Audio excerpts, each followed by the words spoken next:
aprendan algunas lecciones de otras experiencias, porque al final, si algo aprendimos los venezolanos es que uno no puede tomar la democracia y la libertad como algo, tú sabes, que te vino en el biberón y ya. O lo defiendes todos los días o tienes el riesgo enorme de perderlo. Y una vez que lo pierdes es muy difícil conquistarlo. A nosotros cuando apareció Chávez nos ponían los casos de Cuba y nosotros, no, Venezuela no es Cuba, Cuba es una isla, nosotros tenemos larga trayectoria democrática, una clase media, tú sabes, pujante, petróleo, eso no nos va a pasar. Y nos pasó. Y hoy estamos peor que Cuba. Y por eso hay que entender cómo al final las democracias, si no son verdaderamente efectivas en dar resultados, donde la gente sienta confianza, se pueden desmoronar. Y yo creo que nosotros tuvimos una terrible crisis de confianza en los últimos años de la democracia antes de la llegada de Chávez.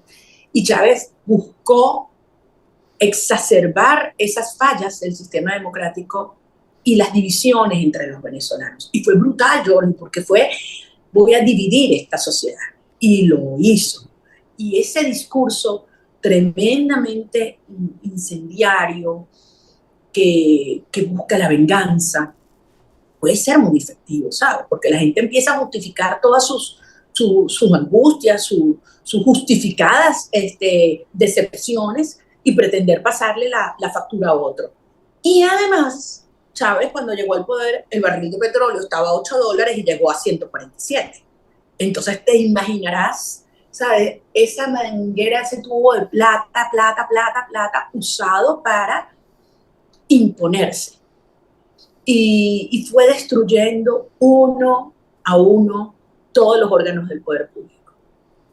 El sistema judicial, en menos de unos cuantos años, ya habían hecho una racia, habían sacado más del 90% de los jueces, los habían cambiado.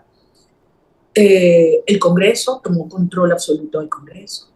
El poder electoral, que Venezuela es un órgano de poder público, lo controlaron absolutamente y después fueron contra los medios de comunicación, contra los partidos políticos, contra el sector privado, contra las academias, contra todo. Y fueron tomando control y control y control y sembrando el terror en la sociedad. Si tú acabas con el empleo, tú acabas con las empresas y tú haces a la sociedad dependiente del Estado, que te da un bono, que te da una bolsa de comida, entonces tú vas haciendo una sociedad absolutamente sumisa. Y eso fue lo que el régimen hizo, incluyendo las Fuerzas Armadas, que la infiltraron y la acabaron con el mérito, sacaron a los mejores, ascendieron a los últimos en sus promociones, metieron a los cubanos dentro de nuestras Fuerzas Armadas y convirtieron a Fuerzas Armadas en una especie de guardia pretoriana de Chávez y el chavismo. Entonces, era una Venezuela que estaba prácticamente postrada. Pero, paradójicamente, fíjate esto, una de las cosas que ellos buscaron, que fue promover la migración, parece mentira. O sea, que un gobierno busque que la gente se vaya, ¿no? Tenía varios propósitos.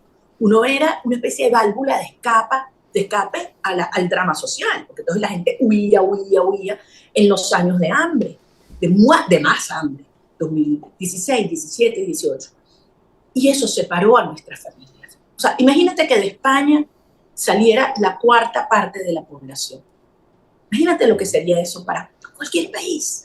Pero no hay una sola familia en Venezuela que no esté dividida. Y eso también buscaba, desde la perspectiva del régimen, hacernos sentir débiles. Las madres sin los hijos, los hermanos cada uno en un lugar del mundo, los abuelos que no conocen a los nietos, ¿sabes? Muchachitos chiquiticos que no conocen al papá, que no lo han visto en 8, 9, 10 años, una cosa brutal. Y esa se convirtió paradójicamente en la fuerza que nos unió. Y de 2 años para acá, la historia comenzó a revertirse, y aunque todo el mundo creía que era imposible, empezamos a derribar esas barreras que nos dividieron y empezamos a levantar y a unir un país alrededor del anhelo de que mis hijos regresen a casa. Y ahí comenzó este movimiento social y cultural que nos ha traído